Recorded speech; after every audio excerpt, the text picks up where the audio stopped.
पिछले क्लास में हम मैग्नेटिक सर्किट स्टार्ट किए थे। उसी मैग्नेटिक सर्किट की सीरीज को आगे बढ़ाते हुए हम देखते हैं।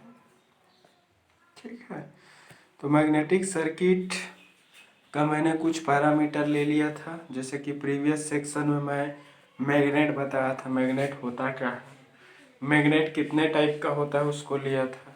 मैंने नेचुरल मैग्नेट बताया था, आर्टिफिशियल मैग्नेट बताया था।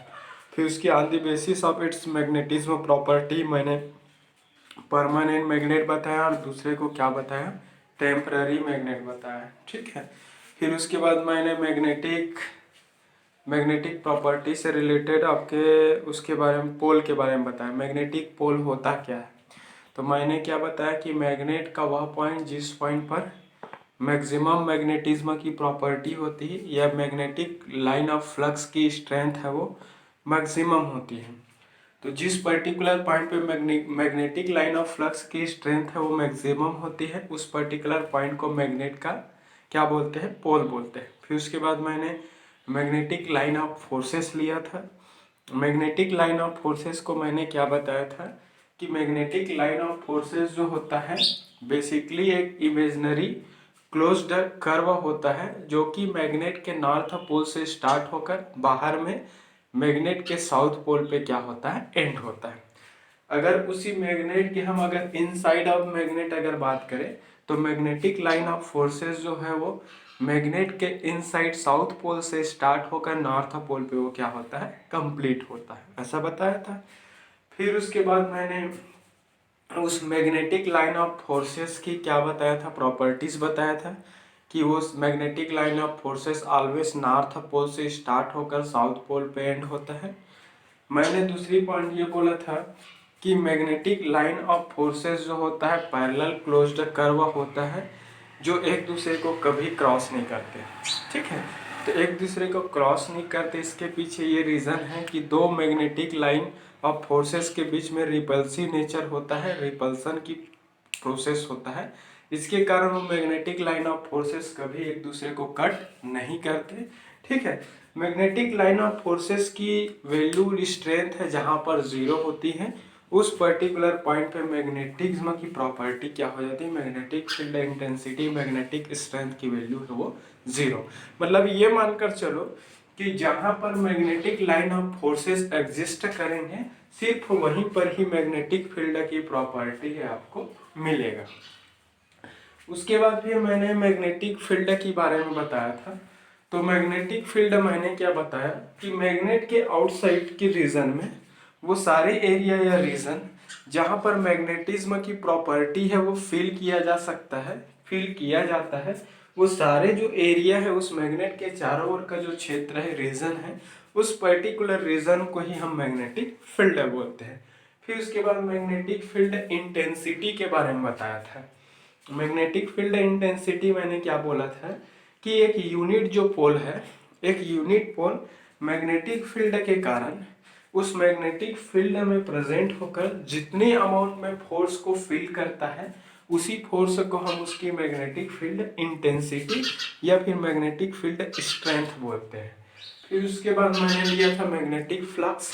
फ्लक्स को मैंने क्या बताया था कि कोई भी मैग्नेटिक फील्ड में किसी भी मैग्नेटिक सरफेस से पास होने वाले मैग्नेटिक लाइन ऑफ फोर्सेस की जो संख्या है उसी को मैग्नेटिक फ्लक्स बोलते हैं।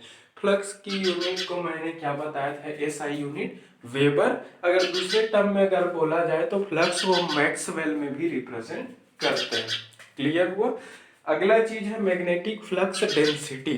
तो मैग्नेटिक फ्लक्स डेंसिटी क्या होता है, किसी भी मैग्नेटिक फील्ड में एक पर यूनिट एरिया से क्रॉस करने वाले मैग्नेटिक लाइन ऑफ फोर्सेस की संख्या को उसकी मैग्नेटिक फ्लक्स डेंसिटी बोलते हैं। तो magnetic flux density is nothing but it is a magnetic flux per unit area.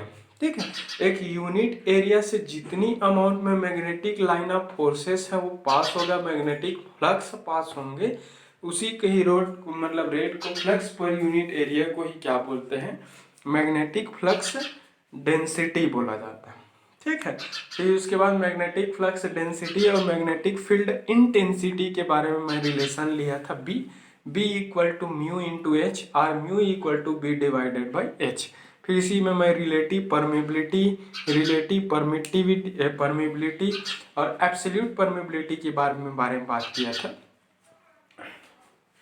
तो परमेबिलिटी जो होता है बेसिकली किसी भी मटेरियल की, किसी भी सब्सटेंस की या फिर किसी भी मीडियम की मैग्नेटिज्म की प्रॉपर्टी को शो करता है। मतलब मैग्नेटिक एनर्जी को होल्ड करने की जो एबिलिटी है, उस प्रॉपर्टी है, वही क्या है, परमेबिलिटी। अपने अंदर मैग्नेटिज्म को अलाउ करने का जो गुण है वही क्या कहलाता है, परमेबिलिटी कहलाता है। ये आगे हम और देखेंगे, ठीक है। अब चलो मैं आज की सीरीज में एक नया टॉपिक शुरू करता हूँ। एक सोलेनाइड को लूँगा, टोरॉइडल बोलते हैं। सोलेनाइड के बारे में 12th में भी पढ़े होंगे। मैग्नेटिक सर्किट के बारे में, तो इससे बहुत सारे पैरामीटर के बारे में हमें क्लियर होगा। मैग्नेटिक सर्किट के बारे में ले लेते हैं, ठीक है। तो मैग्नेटिक सर्किट, जैसा कि आप इलेक्ट्रॉनिक सर्किट, इलेक्ट्रिकल सर्किट के बारे में जानते हैं। क्या जानते हैं कि कोई भी इलेक्ट्रिक जो सर्किट होता है जिसमें क्या होता है,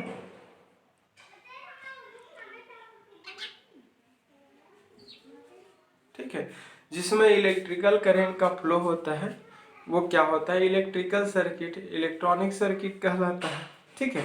तो कोई भी इलेक्ट्रिकल जो सर्किट में rate of flow of charges है वही करंट कहलाता है। तो सर्किट, हमारे इलेक्ट्रिकल सर्किट का मतलब क्या होता है, इलेक्ट्रिकल सर्किट बेसिकली एक क्लोज्ड पाथ होता है जिसमें इलेक्ट्रिकल करंट का फ्लो हो सकता है या फिर इलेक्ट्रिकल करंट है फ्लो होता है, वो आपका इलेक्ट्रिक सर्किट है। बट यहाँ पर हम किसके बारे में डिस्कस करेंगे, मैग्नेटिक सर्किट के बारे में। तो मैग्नेटिक जो सर्किट होता है बेसिकली क्या होता है, ऐसा सर्किट होता है जिसमें क्या होता है, मैग्नेटिक फ्लक्स है वो क्या होता है, पासेस होता है। एक ऐसा क्लोज पाथ होता है जिसमें मैग्नेटिक जो फ्लक्स है वो क्या होता है, पासेस होता है, ठीक है। It may be defined as the route और path which is followed by magnetic flux. Clear हुआ, ऐसा बोल सकते हैं। मतलब ऐसा रूट होता है, ऐसा पाथ होता है जिसमें मैग्नेटिक फ्लक्स है वो क्या होता है, पासेस होता है।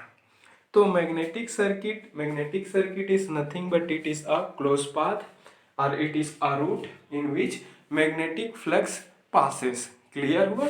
तो ऐसा बंद पाथ होता है, ऐसा रूट होता है, ऐसा पाथ होता है जिसमें मैग्नेटिक फ्लक्स है वो क्या होता है, पासेस होता है, पास होता है। उस पर्टिकुलर क्लोज पाथ को, उस रूट को हम क्या बोलते हैं, मैग्नेटिक सर्किट। तो इसमें क्या होता है, इन which magnetic flux, in which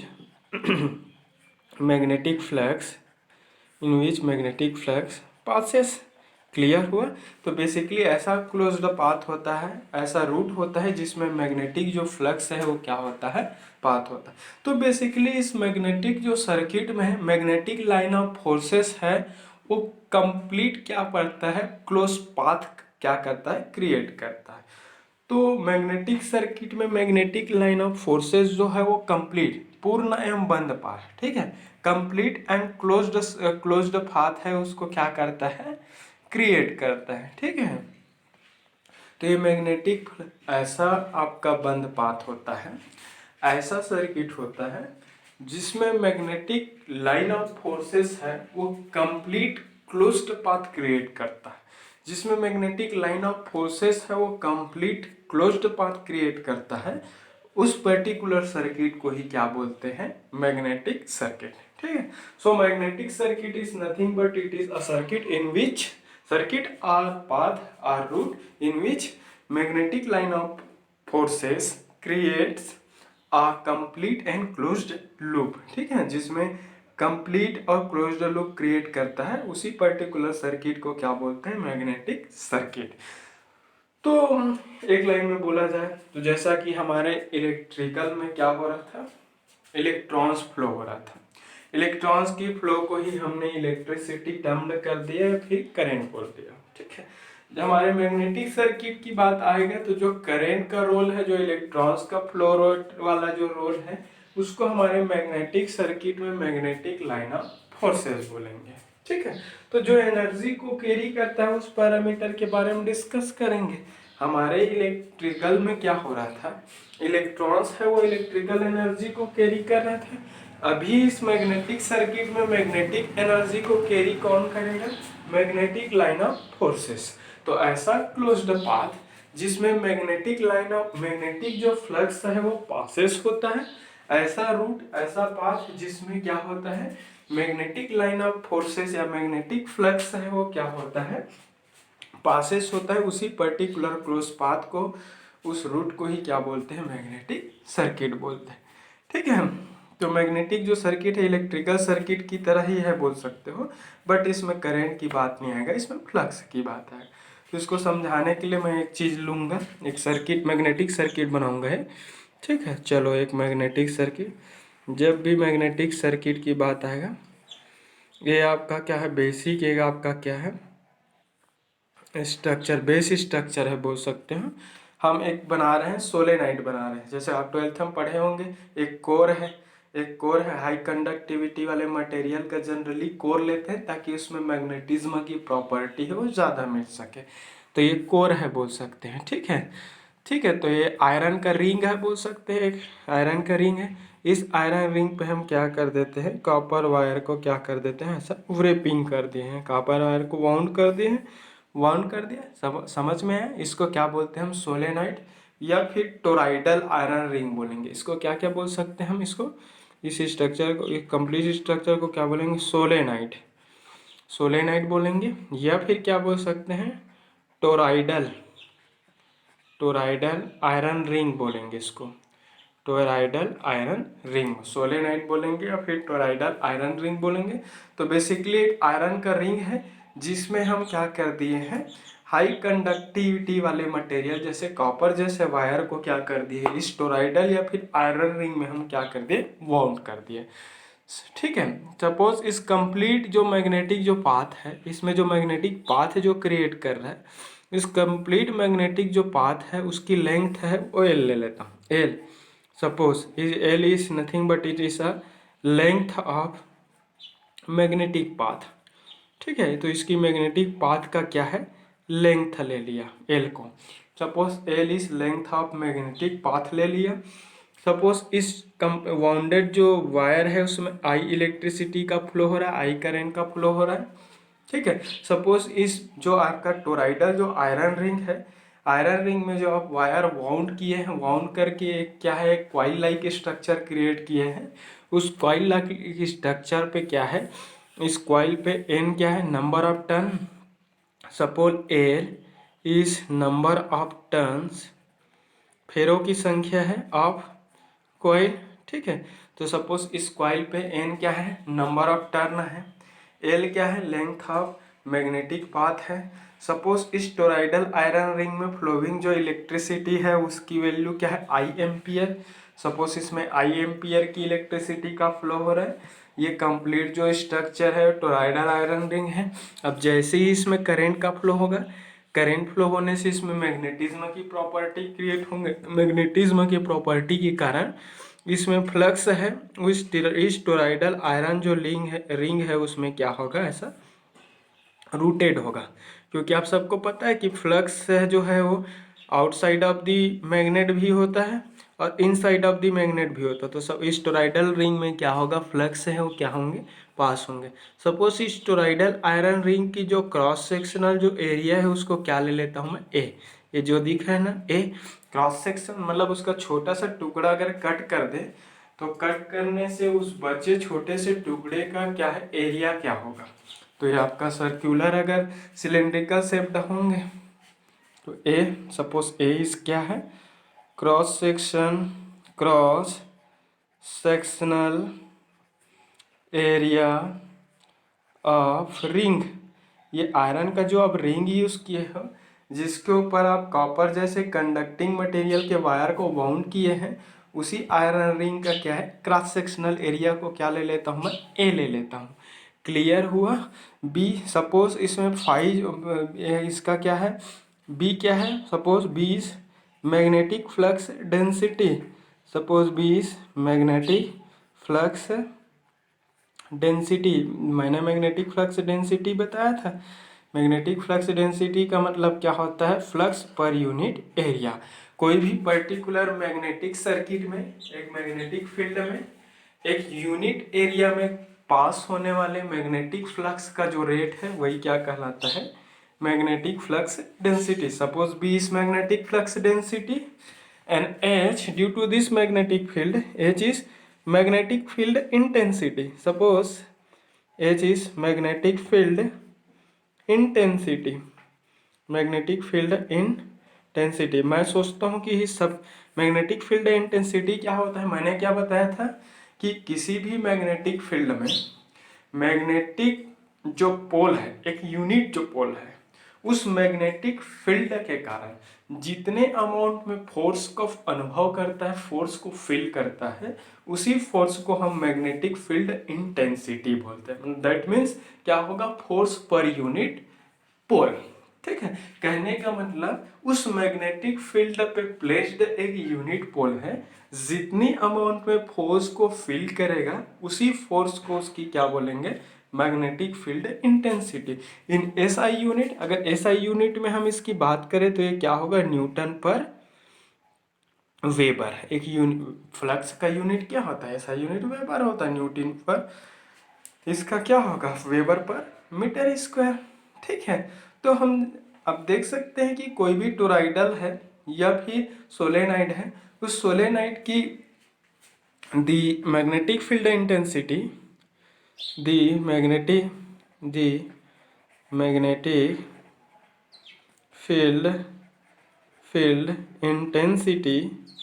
intensity of a solenoid is given S. ठीक है, उस सोलेनाइड की मैग्नेटिक फील्ड इंटेंसिटी को हम कैसे शो करते हैं? डायरेक्टली ले रहा हूँ, ठीक है, क्योंकि आपके में सिलेबस में इतना यह मेंशन नहीं है स्पेशली, लेकिन कुछ पैरामीटर को समझाने के लिए मैं बता रहा हूँ। तो magnetic field intensity H equal to क्या होगा? टोराइडल या फिर उस सोलेनाइड की होता है NI डिवाइडेड बाई L। ठीक है, ये डायरेक्टली लिया हूँ, ये फार्मूला हमेशा के लिए याद कर लेना। ठीक है, कि कोई भी आपका टोरॉइडल जो रहेगा या फिर सोलेनाइड जो रहेंगे, उस सोलेनाइड की मैग्नेटिक फील्ड जो इंटेंसिटी होता है उसको H से शो करते हैं, और H इक्वल टू क्या होता है? NI by L। Here N is number of turns of the coil. इसमें आपने अभी अभी सोलेनाइड या टोरॉइडल आयरन जो रिंग है उसमें आपने कॉपर वायर को वाउंड किया, वाउंड करने से उस आयरन रिंग पर एक कॉइल क्रिएट हो रहा है। उस क्रिएटेड कॉइल की नंबर ऑफ टर्न्स है, उसको किससे शो किया मैं? N से। Here I is the current flowing in coil.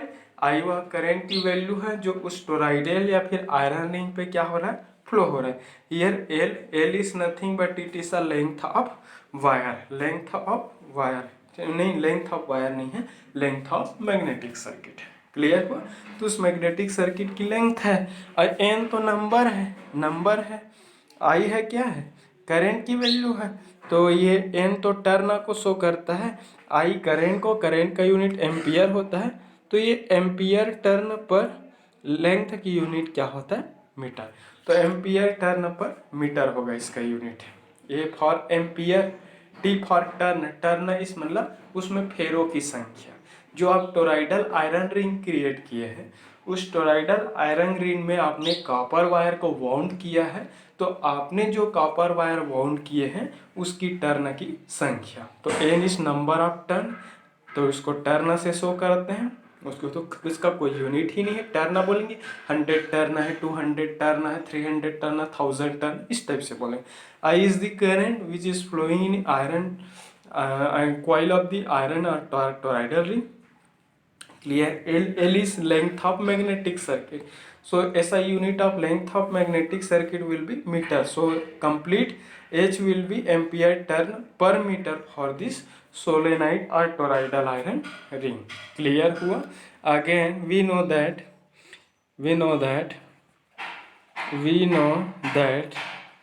हम जानते हैं a magnetic flux density B is given by mu into H. Again we can write mu 0 into mu R into H, ऐसा होता है। Clear हुआ? तो magnetic जो flux जो डेंसिटी होता है, जो कि मैग्नेटिक फील्ड इंटेंसिटी से रिलेटेड होता है, और मैग्नेटिक फ्लक्स डेंसिटी बी का वैल्यू होता है म्यू इंटू क्या होता है एच। अगर म्यू की वैल्यू हम क्या लिख सकते हैं, mu zero into mu r लिख सकते हैं। Here mu zero is absolute permeability of the medium, medium की, एयर स्पेस की, फ्री स्पेस की, वैक्यूम की एब्सोल्यूट परमेबिलिटी है। इसकी वैल्यू होता है 4 pi into 10⁻⁻7 henry per metre. Clear हो? तो हेनरी पर मीटर होता है mu are is relative permeability of the medium, उस पर्टिकुलर मीडियम या फिर उस पर्टिकुलर सब्सटेंस, तो उस पर्टिकुलर मीडियम या फिर उस सब्सटेंस की रिलेटिव परमिएबिलिटी है mu r. It depends on the type of material used for construction of magnetic circuit. Clear हुआ? तो म्यू आर है वो बेसिकली क्या होता है, रिलेटिव परमिएबिलिटी होता है, और वो उस मीडियम की उसकी मटेरियल की प्रॉपर्टी पर डिपेंड करता है। ठीक है, तो ये अलग अलग मटेरियल के लिए म्यू आर की वैल्यू है वो अलग अलग होती है। तो B equal to mu into H होता है, mu equal to again mu zero into mu are into H होगा, कल के डेट में मैं लिया था। Now again the magnetic flux density, here we can is this is will be equation number 1, this is equation number 2. So from equation number 1 and 2, equation number 1 and 2 से b will be mu equal to mu zero mu r, h की वैल्यू क्या होगा, N I divided by क्या हो जाएंगे, l हो जाएंगे, ये होगा। मैंने simply from equation number putting the value of h from equation number 1 to equation number 2, simply यहाँ पर हमने h की वैल्यू को इक्वेशन नंबर 1 से इक्वेशन नंबर 2 पे पुट कर दिया। Now it becomes b equal to mu zero into mu are into N I divided by l हो गया। क्लियर हुआ? This is equation number 3। ठीक है, क्लियर हुआ? तो ये इक्वेशन नंबर 3 हो गया। अब equation number 3, now we know that the magnetic flux density is nothing but it is a rate of flux rate of flux passing through a unit cross sectional area of any magnetic circuit। Clear हुआ? कहने का मतलब मेरा ये है कि किसी भी मैग्नेटिक सर्किट के एक यूनिट क्रॉस सेक्शनल एरिया से फ्लक्स का जो पासिंग जो रेट होता है, उसी पासिंग फ्लक्स जो रेट है at unit area is called magnetic flux density. Now mathematically magnetic flux density B is given as flux per unit area। तो सपोज फ्लक्स उसमें फाइव वेबर का फ्लक्स पास हो रहा है, और उस पर्टिकुलर मैग्नेटिक सर्किट की मैग्नेटिक जो पाथ है उसकी क्रॉस सेक्शनल एरिया अगर A है, now the magnetic flux density B is given as 5 divided by A हो जाएगा। इसको दे देते हैं इक्वेशन नंबर 4। अब equation number 3, this is equation number 3। Now B equal to mu zero into mu are into N I divided by L, this is equation number 3 and this equation is equation number 4। तो equation number 3 यानी equation number 4 को equate कर देते हैं from equation 3 and 4. By equating equation number 3 and 4 we get 5 divided by A, 5 by A equal to here mu zero mu are N I divided by क्या हो जाएगा, L हो जाएगा। क्लियर हुआ? सिंपली क्या हो जाएगा, ये हो जाएंगे। अब इसको मुझे फाई का वैल्यू चाहिए, फ्लक्स की वैल्यू, तो mu zero mu are N I, ये क्या हो जाएगा, ए ऊपर चला जाएगा, ये इसको ए का मल्टीपल ए ऊपर चला जाएगा और डिवाइडेड बाई क्या हो जाएगा, एल। अगर हम इसको फिर से फाई को मुझे फाई की वैल्यू चाहिए, फ्लक्स की वैल्यू चाहिए, तो फाई को मैं एक तरफ कर दिया, बाकी सबको एक तरफ कर दिया, तो फाई इक्वल टू क्या हो जाएगा, एन आई को नीचे रख देते हैं, ठीक है, या फिर म्यू जीरो म्यू आर और ए से ऊपर को भी डिवाइड कर दो, नीचे को भी डिवाइड, तो ऊपर का म्यू जीरो म्यू आर और ए कैंसिल हो जाएगा, नीचे क्या बचेगा, L divided by mu zero mu are into क्या हो जाएगा, A. This is equation for flux. ठीक है, तो फ्लक्स फाई इक्वल टू क्या होगा, N I divided by L divided by mu zero mu are into क्या हो जाएगा A. So this is equation for flux which is passing in any magnetic circuit. Clear हुआ। तो यहाँ पर flux है, तो भाई अगर हम इस इक्वेशन को इक्वेशन नंबर 5 अगर मेंशन कर दे, तो इक्वेशन नंबर 5 में एन और आई जो लिखा है, here N is number of turn of the magnetic coil. उस पर्टिकुलर सोलेनाइड या फिर टोरॉइडल जो आयरन रिंग है, उस पर्टिकुलर सोलेनाइड या फिर टोरॉइडल जो आयरन रिंग है, उस टोरॉइडल आयरन जो रिंग है उसमें जो कॉइल आप वाउंड किए हो, उस वाउंड जो कॉइल है उसकी नंबर ऑफ टर्न को शो करता है N. Here I is flowing current. ठीक है, तो फ्लोइंग करेंट की वैल्यू है जो उस पर्टिकुलर कॉइल में क्या हो रहा है, फ्लो हो रहा है। तो N is turn, I is in ampere, so this its unit will be ampere turn. Turn is not unit, ठीक है, it is a number. Clear हुआ। कोई भी कॉइल की जो टर्न है उसको यूनिट नहीं बोलते, उसका कोई यूनिट ही नहीं होता, तो सिंपल एक संख्या को बताता है कि वो 100 टर्न है, 200 टर्न है, 500 टर्न है, 1000 टर्न है। तो टर्न की संख्या है। उस कॉइल में आप कॉइल जो वाउंड किए हो, लपेट करके आप बनाए हो, तो उसमें जितने वाइंडिंग किए हो, फेरा लगाए हो, उसकी फेरों की संख्या है। Here N is number of turn, एक नंबर ऑफ टर्न है, and I is flowing current through this coil. उस आप जो टोरॉइडल आप सोलेनाइड जो बनाया हो, उस सोलेनाइड में जो कॉइल जो बाउंड किया हो, उस कॉइल में फ्लो होने वाले करंट है electricity I in ampere. L is length of magnetic circuit, mu zero is absolute permeability है। Absolute permeability, it's a constant parameter, 4 pi into 10 the power minus 7 Henry per meter. Mu r is relative permeability of the medium or material, उस particular material जिससे magnetic circuit design किया है उसकी mu R है। A is the cross sectional area of that magnetic circuit, उस toroidal उस solenoid की cross sectional area. अगर मैं इसको अगर चाहूँ रिप्लेस करना चाहूँ, फाई इज फ्लक्स एन आई, तो यहाँ पर जो equation number from equation number 5, तो इक्वेशन नंबर 5 में जो एन आई है, वो एन आई को बेसिकली क्या बोलते हैं, एम एम एफ बोलते हैं। इसको क्या बोलते हैं, एम एम एफ।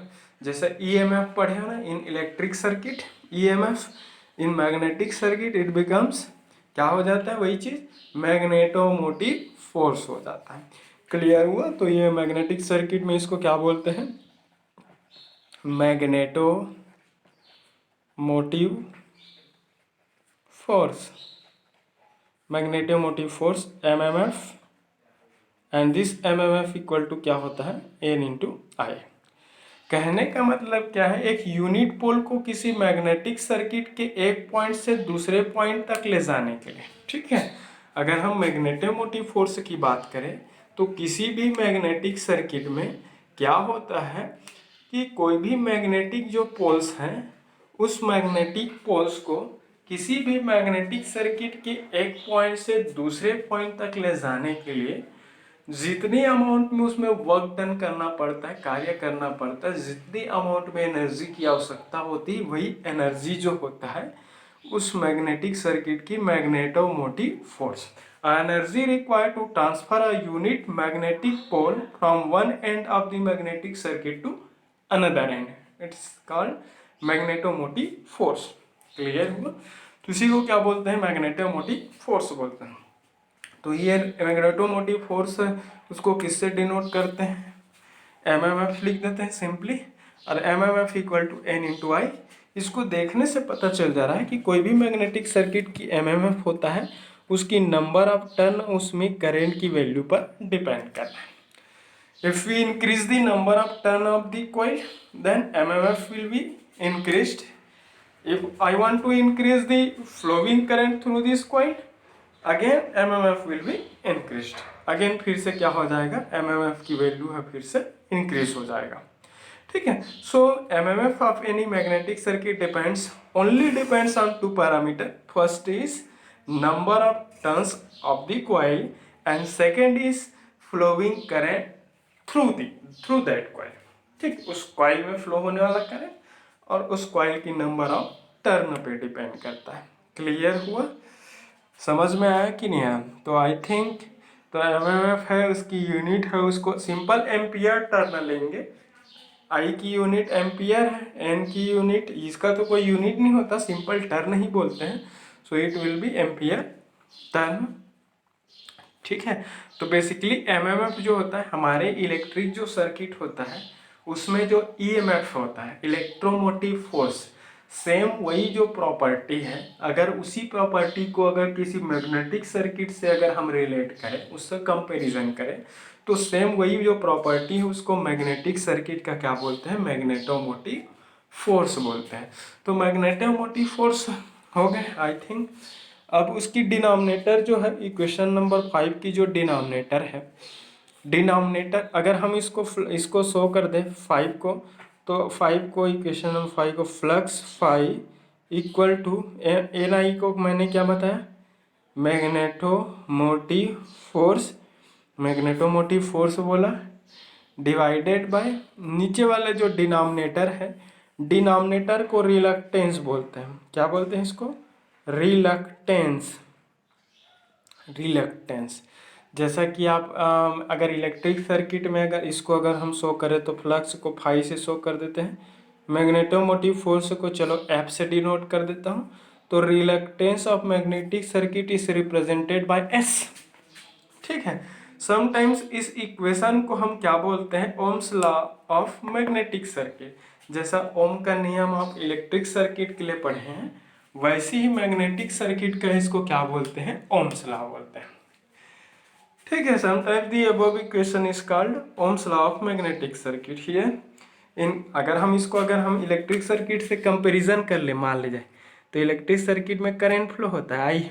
ठीक है, इलेक्ट्रिक सर्किट की ईएमएफ है उसको वी से शो करते हैं, इलेक्ट्रिक सर्किट की रेजिस्टेंस है उसको आर से शो, तो I equal to V by R. Same magnetic circuit में फ्लक्स पास होता है, तो flux equal to MMF divided by क्या होगा, रिलक्टेंस। तो सेम वही चीज हो रहा है। तो कभी कभी हम इसको क्या बोलते हैं, मैग्नेटिक सर्किट का Ohm's law, Ohm's law of magnetic circuit. Clear हुआ, क्योंकि ये जो सर्किट है बेसिकली इलेक्ट्रिक सर्किट का जो ओम्स लॉ है उसी के समान ही क्या होते हैं, दिखाई देता है। ये जो रिलेशन है वो सिमिलर है, this expression is similar to Ohm's law in case of electric circuit. Clear हुआ, जो इलेक्ट्रिक सर्किट में जो ओम्स लॉ है उसी के ही समान दिखाई देता है, इस कारण हम इसको हम क्या बोलते हैं, बोल देते हैं, क्या बोलते हैं इसको, Ohm's law of magnetic circuit. So from equation again, from equation अगर 5 से अगर देखूं तो अगर तुलना कर दूं तो F is magnetomotive force MMF and this MMF is given by N into I. Now reluctance is S and this S is given, अब उससे तुलना कर दो S से, तो L डिवाइडेड बाय क्या हो जाएगा, mu zero into mu are into क्या हो जाएगा, A हो जाएगा। तो इस पैरामीटर को हम क्या बोलते हैं, रिलक्टेंस बोलते हैं। उस मैग्नेटिक सर्किट का रिलक्टेंस है, कोई भी मैग्नेटिक सर्किट का रिलक्टेंस जो होता है उसको हम S से शो करते हैं, और S इक्वल टू क्या होता है, L divided by mu zero mu are into A होता है। जैसा कि हम इलेक्ट्रिक सर्किट में जानते हैं कि इलेक्ट्रिक सर्किट में करंट के फ्लो को जो अपोज करता है, चार्जेस के फ्लो को जो अपोज करता है, तो चार्जेस या फिर करंट के फ्लो को जो अपोजिशन की जो प्रॉपर्टी है, उसी अपोजिशन की प्रॉपर्टी को हम कोई भी इलेक्ट्रिक सर्किट का रेजिस्टेंस बोलते हैं। तो रेजिस्टेंस के ही एनालॉगस अगर हम देखें तो जो हम इलेक्ट्रिक सर्किट में रेजिस्टिव जो प्रॉपर्टी हम स्टडी करते हैं, उस रेजिस्टिव प्रॉपर्टी के ही सिमिलर अगर प्रॉपर्टी हम अगर मैग्नेटिक सर्किट में बात करें, तो मैग्नेटिक सर्किट में उस सेम जो प्रॉपर्टी है उसको हम क्या बोलते हैं, रिलक्टेंस बोलते हैं। रिलक्टेंस है उसको हम एस से डिनोट करते हैं, तो एस इक्वल टू क्या होता है, L divided by mu zero to mu r into A. Here L is length of magnetic circuit, उस पर्टिकुलर मैग्नेटिक सर्किट की लेंथ को रिप्रेजेंट करता है।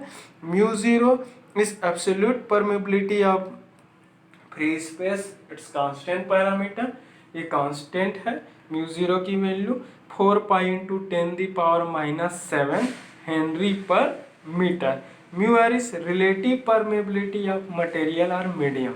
अगर उस मटेरियल की बात करें, अगर कॉपर है तो अलग होगा, आयरन के लिए म्यू आर की वैल्यू अलग होंगे, अगर ऑक्सीजन है तो ऑक्सीजन का अलग होगा, नाइट्रोजन है तो नाइट्रोजन के लिए अलग होंगे। It depends on the type of material और टाइप ऑफ मीडियम। ठीक है, मीडियम पर डिपेंड।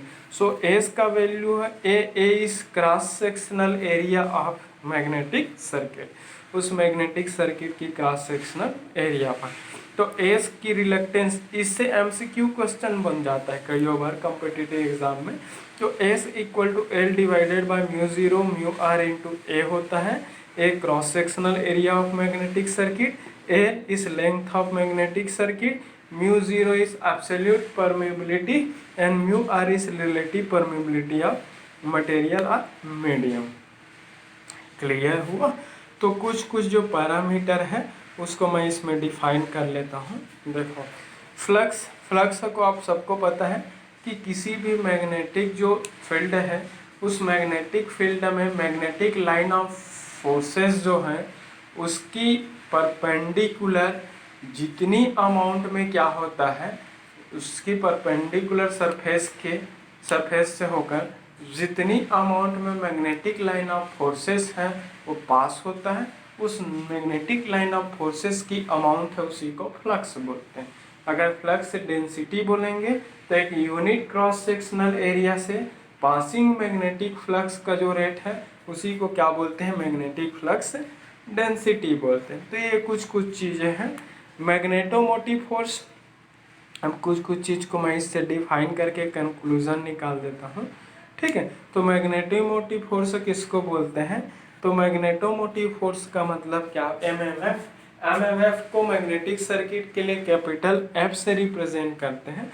तो मैग्नेटोमोटिव फोर्स का मतलब होता है, ये जो मैग्नेटोमोटिव फोर्स है बेसिकली इलेक्ट्रिक सर्किट की ईएमएफ की ही तरह है। एमएमएफ मतलब क्या होता है, किसी भी मैग्नेटिक सर्किट के एक एंड से दूसरी एंड तक, ठीक है, किसी भी मैग्नेटिक सर्किट में एक यूनिट पोल या फिर एक यूनिट फ्लक्स को भी बोल सकते हो। ठीक है, तो किसी भी मैग्नेटिक सर्किट में यूनिट फ्लक्स को उस मैग्नेटिक सर्किट की एक एंड से दूसरी एंड तक ले जाने के लिए जितनी अमाउंट में एनर्जी की आवश्यकता होती है, उस आवश्यक जो एनर्जी है, उस एनर्जी की मात्रा है, उसी को हम क्या बोलेंगे, मैग्नेटोमोटिव फोर्स। क्लियर हुआ?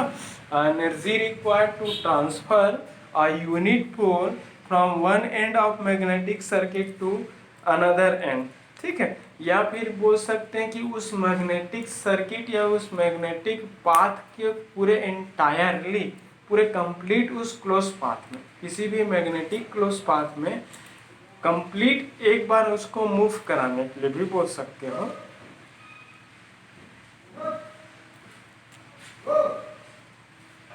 एक मिनट,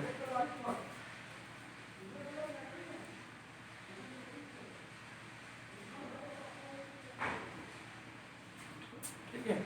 तो मैग्नेटोमोटिव फोर्स का मतलब क्या होता है, किसी भी मैग्नेटिक सर्किट के एक एंड से मैग्नेटिक पोल को मैग्नेटिक सर्किट की दूसरी एंड तक ट्रांसफर करने के लिए जितनी अमाउंट में एनर्जी की आवश्यकता होती है, उस आवश्यक एनर्जी है उसको, उसका क्या बोलते हैं, मैग्नेटोमोटिव फोर्स बोलते हैं। तो एमएमएफ को हम किससे शो करते हैं, MMF equal to capital F and this capital F is represented by, किसे रिप्रेजेंट करते हैं हम उसको, एल से। नींद आ रहा है। MMF magnetomotive force capital F से रिप्रेजेंट करते हैं and this is given by N into I. ठीक है, तो मैंने क्या बताया कि किसी भी मैग्नेटिक सर्किट में सर्किट की एक एंड से दूसरी एंड तक मैग्नेटिक पोल को मूव कराने के लिए, ले जाने के लिए जितनी अमाउंट में एनर्जी की आवश्यकता होती है, उस आवश्यक एनर्जी है, उस वर्क डन है, उसी को क्या बोलते हैं, किए गए कार्य को ही क्या बोलते हैं, मैग्नेटोमोटिव फोर्स बोलते हैं, को N × I से रिप्रेजेंट करते हैं। किसी भी मैग्नेटिक सर्किट का एमएमएफ है उस मैग्नेटिक सर्किट के कॉइल के नंबर ऑफ टर्न और उस पर्टिकुलर मैग्नेटिक सर्किट की कॉइल पे फ्लो होने वाले करंट की वैल्यू पर डिपेंड करता है। तो एन और आई पर डिपेंड करेगा। एन और आई की वैल्यू वेरी होने से एमएमएफ की वैल्यू भी क्या होता है, वेरी होता है। क्लियर हुआ। तो इसकी अगर बोला जाए तो इसकी यूनिट ए तो आई का यूनिट तो एम्पियर होता है। एन इस number of turn, number of turn को टर्न से है तो एम्पियर टर्न। तो कहीं पर भी एम्पियर टर्न 1000 एम्पियर टर्न अगर लिख दिया तो समझ जाना कि वो एमएमएफ की वैल्यू है। क्लियर हुआ। तो यही है एमएमएफ, मतलब उस मैग्नेटिक सर्किट के एक एंड से यूनिट पोल को उस मैग्नेटिक सर्किट के दूसरी एंड तक ले जाने के लिए जितनी अमाउंट में एनर्जी की आवश्यकता होगी या फिर जितना कार्य करना पड़ता है उसी को ही क्या बोलते हैं, हम उसकी मैग्नेटोमोटिव फोर्स बोलते हैं। ठीक है।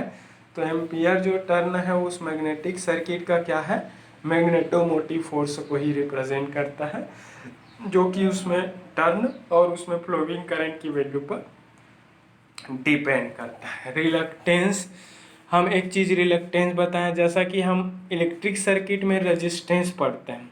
ठीक है। रिलक्टेंस एक प्रॉपर्टी है, क्या है, रिलक्टेंस। ठीक है।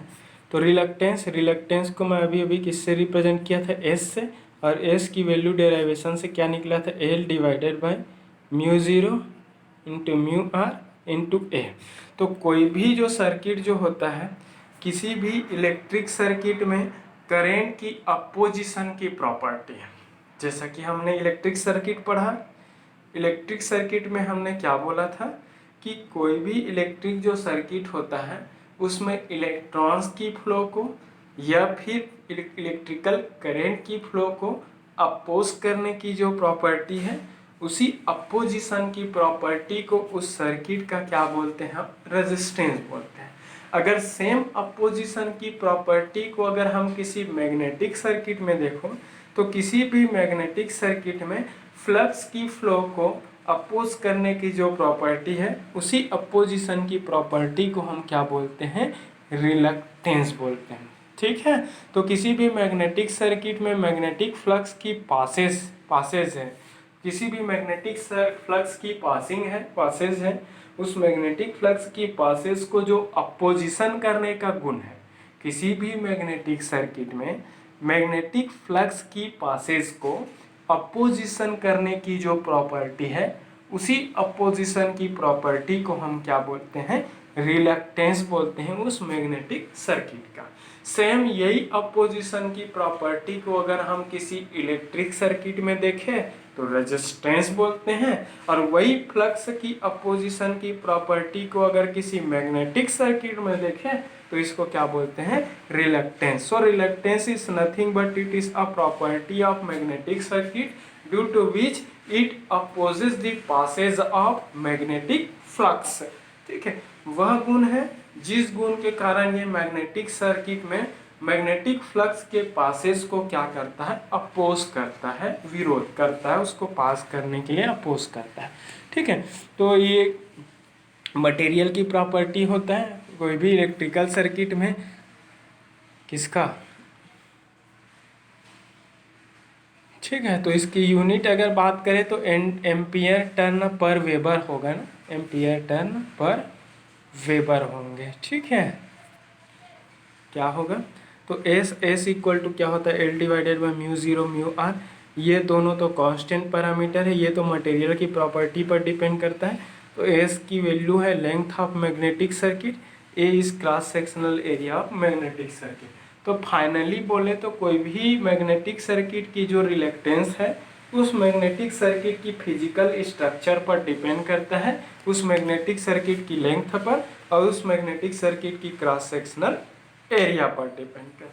तो लेंथ बढ़ेगा तो उसकी रिलक्टेंस बढ़ेंगे, क्रॉस सेक्शनल एरिया अगर बढ़ा तो रिलक्टेंस कम होगा, क्रॉस सेक्शनल एरिया की वैल्यू अगर कम हुआ तो उसका रिलक्टेंस है वो बढ़ेंगे।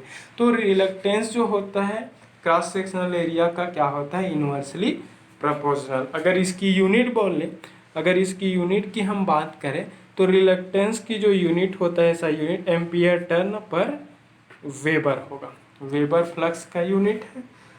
क्लियर हुआ? तो ये हो गया L divided by mu zero mu are into A होता है। बेसिकली किसी भी मैग्नेटिक सर्किट में फ्लक्स के पासेज हैं उसको अपोज करने की प्रॉपर्टी है, उसी को क्या बोलते हैं, इसका मैग्नेटिक सर्किट का रिलक्टेंस बोलते हैं। ठीक है। अब देखो हम जैसा कि इलेक्ट्रिक सर्किट में पढ़े थे, इलेक्ट्रिक सर्किट में रेजिस्टेंस के अपोजिट जो प्रॉपर्टी है, रेसिप्रोकल प्रॉपर्टी है, उसको हम कंडक्टेंस बोले थे। पढ़े थे नहीं कंडक्टेंस? कंडक्टेंस को कैपिटल जी से शो करते हैं, G divided G equal to 1 divided by R, 1/r होता है।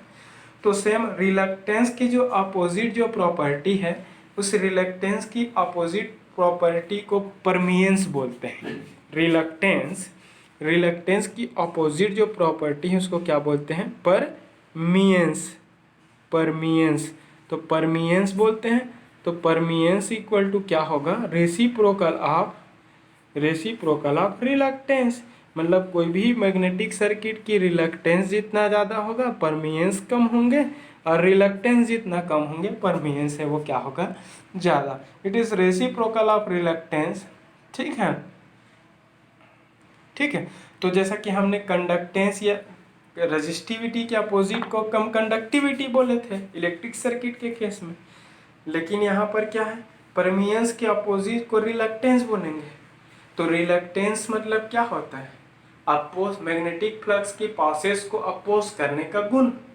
तो अपोज करने की गुण है, उसके उल्टा अगर बोलेंगे तो अपने अंदर मैग्नेटिक फ्लक्स को पास करने के लिए अलाउ करने की गुण बोलेंगे अपोजिट में। तो permeance is nothing but it is a ability और quality of any magnetic circuit due to which it allows the passes of magnetic flux. Clear हुआ? तो अपने अंदर मैग्नेटिक फ्लक्स को पास होने के लिए अलाउ करने का जो गुण है, उसी क्वालिटी को, उसी प्रॉपर्टी को उस मैग्नेटिक सर्किट का क्या बोलते हैं? परमियंस बोलते हैं। क्लियर हुआ?